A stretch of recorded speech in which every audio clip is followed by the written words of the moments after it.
Hello guys, welcome to my channel geography with Usha ma'am. आज का जो अपना टॉपिक है वो जो प्राथमिक क्रियाकलापों का पहला अपने वीडियो बना लिया था जिसमें प्राथमिक क्रियाकलाप थे, तो आज हम इससे आगे वाली वीडियो स्टार्ट कर लेते हैं।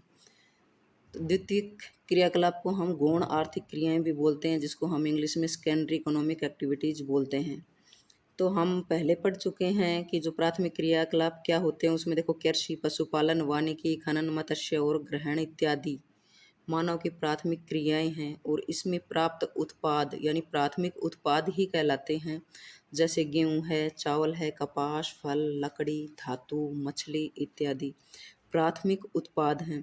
तो प्रकृति में पाए जाने वाले इन कच्चे पदार्थों में से बहुत कम का ही हम प्रत्यक्ष रूप से उपभोग किया जा सकता है। अतः जरूरी है कि इस कच्चे माल का हाथ अथवा मशीनों की सहायता से रूप बदला जाए और उन्हें पहले से अधिक उपयोगी बनाया जाए। उदाहरण लेते हैं, हम कपास का उदाहरण ले लेते हैं। जैसे कपास से हम क्या बनाते हैं, सूती वस्त्र बनाते हैं, तो वो ज़्यादा महंगा भी हो जाता है कपास से की बजाय, और उपयोगी भी ज़्यादा ज़्यादा उपयोग में आता है। कपास इतनी कम उपयोग में आती है।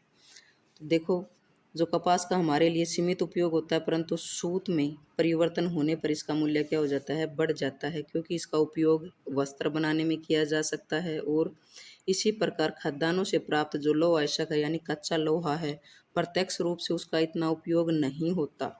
परंतु अगर हम इसको लोहे का क्या कर देंगे, इस्पात बना देंगे, तो इस्पात से बहुत सारी उपयोगी चीज़ें यानी मूल्यवान जो चीज़ें हैं वो बना सकते हैं। इसका एग्जाम्पल आप अपने डेली रूटीन में कुछ भी देख सकते हो। आप आपके घर में देख सकते हो।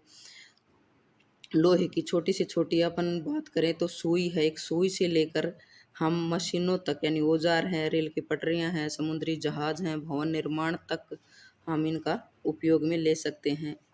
अगर हम आवश्यक की बात करते हैं, कच्चे माल की बात करते हैं, तो वो इतना उपयोगी नहीं है। देखो, इसका रूप परिवर्तन बदलते ही इसका इस्पात में बदल जाने से ही कितना उपयोगी हो जाता है ये। तो इसके परिवर्तन करना ही क्या होता है, आपकी द्वितीय क्रियाकलापों में आ जाते हैं। ये रूप में परिवर्तन करते हैं जो प्राथमिक क्रियाकलाप हैं आपके। तो देखो, अतः स्पष्ट है कि जब प्राथमिक उत्पादों का हम प्रोसेसिंग करते हैं, प्रोसेसिंग करके उसमें कोई नया मूल्यवान वस्तुओं की रचना की जाती है, तो हमें क्या कहते हैं, द्वितीय क्रियाकलाप उनको कहते हैं। और इस प्रकार जो द्वितीय क्रियाकलाप है, इसके तीन संबंध आप बता सकते हो, यानी तीन तरीके बता सकते हो इसका। सबसे पहले क्या होता है, मैन्युफैक्चरिंग होती है इसमें, फिर प्रोसेसिंग होती है, उसके बाद में कंस्ट्रक्शन होता है। ये तीन चीज़ों से मिल के ही हम द्वितीय क्रियाकलापों में आते हैं प्राथमिक से, यानी कोई नई चीज़ का हम बदलाव कर लेते हैं जिससे अर्निंग ज़्यादा हो। अब बात कर लेते हैं तृतीयक जो आर्थिक क्रियाकलाप हैं उनकी। तो तृतीयक क्रियाकलापों में क्या चाहिए, बुद्धि और कुशलता चाहिए हमें। जैसे मिस्त्री अपनी बाइक ले जाता है, स्कूटी ले जाता है, उसको ठीक करता है। बीमार होने पर क्या करता है, डॉक्टर इलाज करता है। मांगलिक कार्यों में हम क्या करते हैं, हलवाई से भोजन बनवाते हैं। वकील कानूनी राय देता है। अध्यापक स्कूलों में पढ़ाता है। इसी प्रकार ड्राइवर है, रसोइया है, बैंकर है, वित्त विशेषज्ञ हैं, अभिनेता हैं, व्यापारी, धोबी, नाई, चार्टेड अकाउंटेंट इत्यादि जो व्यवसायी होते हैं, जो शुल्क का भुगतान होने पर अपनी सेवाएं प्रदान करते हैं, तो इसको हम क्या बोलेंगे, तृतीय क्रियाकलापों में आते हैं ये सारे के सारे। तो तृतीय क्रियाकलापों में उत्पादन और विनिमय दोनों शामिल होते हैं। इन सेवाओं के द्वारा हम क्या करते हैं, चीनी अथवा इस्पात जैसी मूर्त वस्तुओं का उत्पादन नहीं होता, बल्कि समझ में आ गया चीनी किससे बनती है। अगर हम कच्चा माल देखें तो गन्ने से, और इस्पात का कच्चा माल देखें तो लोहा अयस्क होता है, उससे बनता है। तो इन वस्तुओं का उत्पादन नहीं होता, बल्कि क्या करते हैं, सेवाओं का व्यावसायिक उत्पादन होता है जिसका उपभोग भी किया जाता है। इसके बाद आपका चतुर्थक क्रियाकलाप हैं, क्वार्टनरी जो इकोनॉमिक आपकी एक्टिविटीज़ हैं। इसमें क्या आएंगे, इसमें उच्च स्तरीय ज्ञान आधारित व्यवसाय होते हैं। कौन से होते हैं वो देखो, जिनका विकास सूचना प्रौद्योगिकी में आई क्रांति के फलस्वरूप होता है। यानी चतुर्थक क्रियाकलापों के कुछ उदाहरण हम आपको देते हैं। जैसे देखो, सूचना का संग्रहण करना, उत्पादन करना, प्रकीर्णन में क्रियाकलाप, अनुसंधान में जो जैसे वैज्ञानिक हैं वो अपने रिसर्च करते हैं, वो भी इसी में आते हैं, चतुर्थ में आते हैं।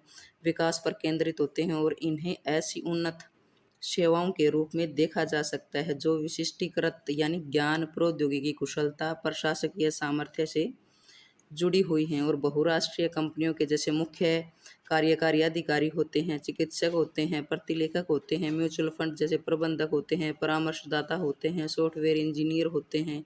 ये कई सारे इनके उदाहरण हैं। जैसे विद्यालयों में, विश्वविद्यालयों में कक्षाएं हैं, रंगमंच हैं, लेखाकार्य हैं, दलाली के फार्म हैं और न फर्म हैं। और अस्पतालों में जैसे कार्यालय भवनों में काम करने वाले लोग हैं, वो किस वर्ग में आते हैं? आपके चतुर्थक वर्ग में आते हैं। तो ये बहुत सारे एग्जाम्पल दिए हैं। कोशिश है आपको पता चल गया होगा कि चतुर्थक जो आर्थिक क्रियाएं होती हैं उसमें कौन कौन से आते हैं। सबसे लास्ट में है आपकी पंचम आर्थिक क्रियाएं, क्वार्नरी इकोनॉमिक एक्टिविटीज। तो आर्थिक क्रियाओं के पद सोपान के सर्वोच्च स्तर पर बैठे ये कर्मी सर्वाधिक महत्वपूर्ण निर्णय लेने और नीतियों के निर्माण का कार्य करते हैं। और इन क्रियाओं और चतुर्थक सेक्टर से जुड़ी ज्ञान आधारित जो सेवाओं में मामूली फर्क होता है, यानी आपके चतुर्थक और पंचम में थोड़ा बहुत होता है। देखते हैं इसमें कौन कौन से आएंगे, वो भी डिस्कस करेंगे, अपन उदाहरण के साथ करेंगे। तो पंचम आर्थिक क्रियाओं की जो सेवाएं हैं वो देखो, जिनसे नए विचार उत्पन्न होते हों, वर्तमान एवं पुरानी विचारधाराओं की व्याख्या, पुनर्गठन, मूल्यांकन होता हो, नए सूत्रों, आंकड़ों, तथ्यों की व्याख्या एवं उनका अनुप्रयोग होता हो, नई प्रौद्योगिकी का जो मूल्यांकन है वो होता है इत्यादि, ये इस व्यवसाय में आते हैं। तो इनको थोड़ा सा क्लियर कर लेते हैं। देखो, ये व्यवसाय तृतीयक क्रियाकलापों का एक और विस्तृत उपभाग है, जिसके अंतर्गत क्या आते हैं? देखो, वरिष्ठ तथा श्रेष्ठ व्यावसायिक कार्यकारियों, प्रशासनिक जो अधिकारी होते हैं वो आपके पंचम में आते हैं। अनुसंधान वैज्ञानिक है वो आपके पंचम जो आपके क्रियाकलाप हैं उनमें आते हैं। वित्त एवं विधि परामर्शदाताओं को शामिल किया जाता है। ये सभी लोग विश्व में उच्चतम वेतन और मनचाही सुविधाओं वाली कुशलताओं का प्रतिनिधित्व करते हैं। तो इन व्यवसायों को इसी कारण क्या बोलते हैं? गोल्ड कॉलर जॉब कहा जाता है। तो ये आपकी सारी की सारी एक्टिविटीज़ थी फर्स्ट से लेके फिफ्थ तक की। आशा है आपको वीडियो पसंद आई होगी। अगर इसमें भी कुछ समझ में नहीं आया तो आप कमेंट करके बता सकते हो। Thank you.